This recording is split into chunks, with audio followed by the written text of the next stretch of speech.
Now, if you look at history, I consider myself an educated guy. If someone had said to me a few years ago, Dinesh, how many people were killed in the Salem witch trials? I would say, I'm not sure, but, I read Arthur Miller's The Crucible in college, and it's a big spot on American history. I don't know, hundreds, maybe thousands.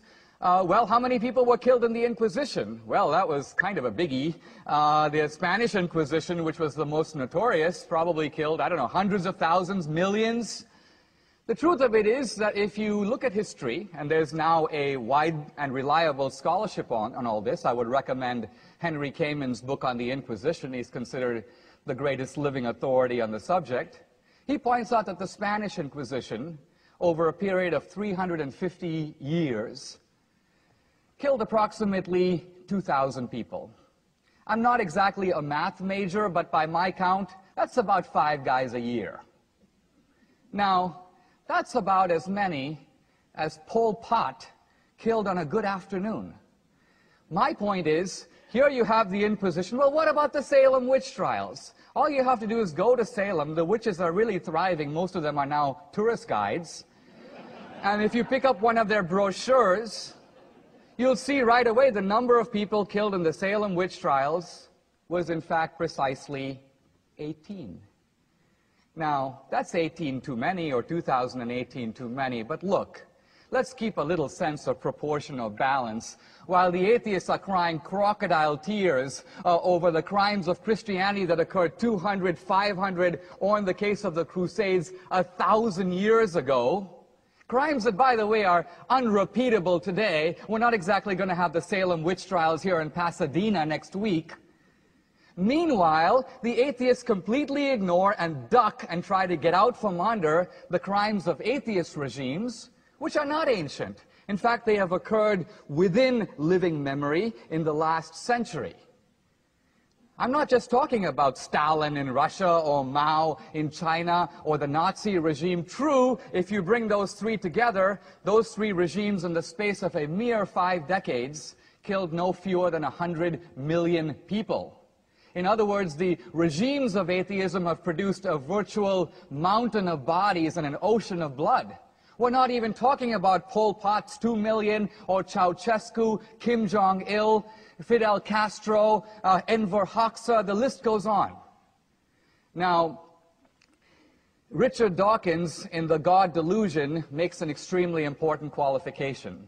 He says, well, yes, it is true, but you have to notice that the Christians killed in the name of Christianity. You may have had tyrants who were atheists, but they really didn't kill in the name of atheism.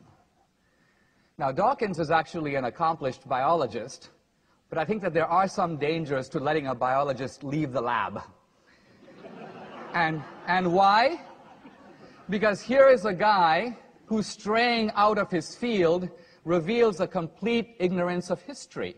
All you have to do is read the Communist Manifesto. All you have to know is a little bit about these different regimes to see right away that this wasn't a matter of having a dictator who happened to be atheist. The whole idea in Marx is that religion is the opium of the people. The whole idea is to create a new society, a new man, and a new utopia, liberated from the shackles of traditional religion and traditional morality.